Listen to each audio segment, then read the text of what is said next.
भाषियों को महाराष्ट्र में मारा जा रहा है तो इसका पूरा दोष भाजपा पर है और कांग्रेस और तेजस्वी जैसे लोगों पर है।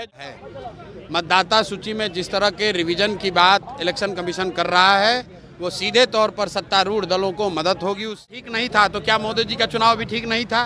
क्या मोदी जी भी फिर से अपना चुनाव कराएंगे? बिहार बंद में सड़क पर टायर जलाने वाले 10-5 जो आरजेडी के गुंडा तत्व हैं वो हैं राज ठाकरे जैसे लंपन एलिमेंट। बिहार बदलाव यात्रा के तहत महागठबंधन के बिहार बंद के बीच सीतामढ़ी के रीगा में प्रशांत किशोर की जनसभा में उमड़ी भारी भीड़, हजारों की संख्या में सुनने पहुंचे लोग। जनसभा के बाद पत्रकारों से बात करते हुए प्रशांत किशोर ने महाराष्ट्र में हिंदी भाषियों के साथ मारपीट की घटना पर मोदी और कांग्रेस को घेरा। बोले बिहार के बच्चों को अगर महाराष्ट्र में पीटा जा रहा है तो इसकी दोषी भाजपा, कांग्रेस और तेजस्वी है।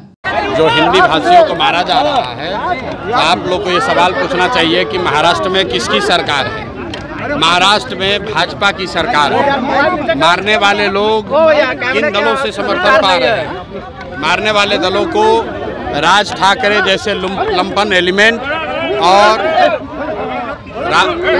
राज ठाकरे जैसे लोग और उद्धव ठाकरे की पार्टी मदद कर रही है।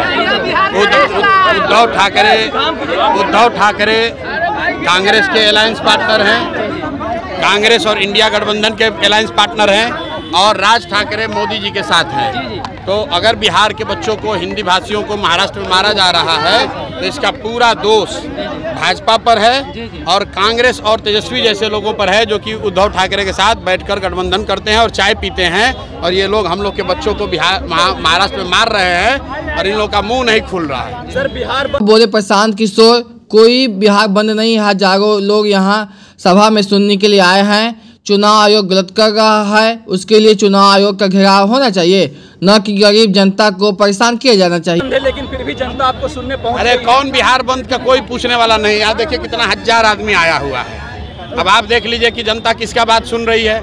बिहार बंद में सड़क पर टायर जलाने वाले 10-5 जो आरजेडी के गुंडा तत्व हैं वो हैं और जो जनता बाहर निकली है वो बिहार की जनता है। इनको कोई मतलब नहीं है। अगर आप बिहार बंद करते हैं तो इससे सबसे बड़ा नुकसान गरीबों का होता है। उसका दुकान बंद होता है, रेहड़ी पट्टी जो लगा रहा है उसका नुकसान होता है, जो रिक्शा ऑटो चला रहा है उसका नुकसान होता है। किसी के घर में कोई बीमार पड़ गया वो जाएगा अस्पताल में तो रास्ते में फंस जाएगा। ये नेता जो हैं, ये नेता लोग बैठा हुआ अपने घर में एसी में और पूरा बिहार को परेशान करने लगे कह रहा है चक्का जाम किए हैं। हम लोग को यहाँ चक्का जाम नहीं चाहिए, हम लोग को यहाँ फैक्ट्री चाहिए। हम लोग को यहाँ हम लोग को हड़ताल नहीं चाहिए, हम लोग को यहाँ रोजगार चाहिए। इसलिए कोई बिहार बंद के चक्कर में नहीं है। इलेक्शन कमीशन की गलती है, नाम काटा जा रहा है, उसका विरोध होना चाहिए। लेकिन अगर आपको घेरना है तो जाके इलेक्शन कमीशन को घेरो। अगर आपको घेरना है, मोदी आते हैं उनको मोदी को घेरो। गरीब जनता को काहे परेशान करते हो भाई? प्रशांत किशोर ने मतदाता सूची में किए जा रहे संशोधन पर फिर से चुनाव आयोग को घेरा। बोले सत्तारूढ़ पार्टी को फायदा पहुंचाने के लिए किया जा रहा है प्रयास। प्रवासी बिहारियों के नाम काटे जा रहे हैं ताकि वे एनडीए सरकार के खिलाफ वोट न दे सके। मतदाता सूची को लेकर जन सुराज ने मैंने बिल्कुल स्टांस क्लियर किया है। मतदाता सूची में जिस तरह के रिवीजन की बात इलेक्शन कमीशन कर रहा है वो सीधे तौर पर सत्तारूढ़ दलों को मदद होगी उससे। और ये मदद करने की कोशिश क्यों हो रही है? क्योंकि सबसे बड़ा खतरा इस बार एनडीए को, भाजपा, नीतीश को उन प्रवासी बिहारियों से है जो कि इस बार बिहार में जब छठ और दिवाली में घर आएंगे तो उन्होंने जिस परेशानी में, जिस मजबूरी में बिहार को छोड़ा है, जो पलायन का जो दंश उन्होंने झेला है, इस बार जब वो वापस आएंगे तो इस सत्ता में सत्ताधारियों को उखाड़ कर फेंकेंगे। उनका नाम हटाने के लिए एक तरह से षड्यंत्र करके ये काम किया जा रहा है। वरना ये बताइए कि इसी इलेक्टोरल रोल से जो इलेक्शन कमीशन ने बताया है, साल भर पहले अभी देश में चुनाव हुआ है, लोकसभा का चुनाव हुआ है। तो अगर वो इलेक्टोरल रोल ठीक नहीं था तो क्या मोदी जी का चुनाव भी ठीक नहीं था? क्या मोदी जी भी फिर से अपना चुनाव कराएंगे? और अगर आप ये कहते हैं कि इलेक्टोरल रोल के बाद अगर कुछ लोग उसमें गलत जुड़ गए तो सर बाहर का घुसपैठिया आ गया तो बताओ एक साल में यहाँ सरकार किसकी है?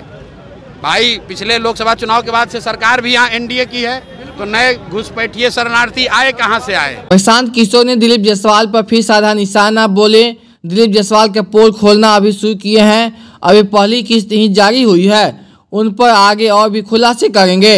दिलीप जायसवाल का अभी पोल खुलना शुरू हुआ है, अभी पहली किस्त जारी किए हैं। अभी अगला मुंह बंद हो गया, अब अभी नहीं खोलेंगे मुंह तो फिर दूसरा किस्त जारी करेंगे। करने वाली भाजपा, उसका अध्यक्ष दिलीप जायसवाल, उसने सरेआम 25 साल से एक मेडिकल कॉलेज कब्जा कर रखा है। उन पर मर्डर जैसे संगीन अपराध का उन पर आरोप है और भाजपा ने उनको अध्यक्ष बना रखा है। और उस भाजपा से आप और हम अपेक्षा करते हैं कि वो बिहार को सुधार देंगे, क्राइम को कंट्रोल करेंगे। अगर आपका अध्यक्ष ही इस तरह की चरित्र का है तो आप क्राइम कंट्रोल क्या कीजिएगा।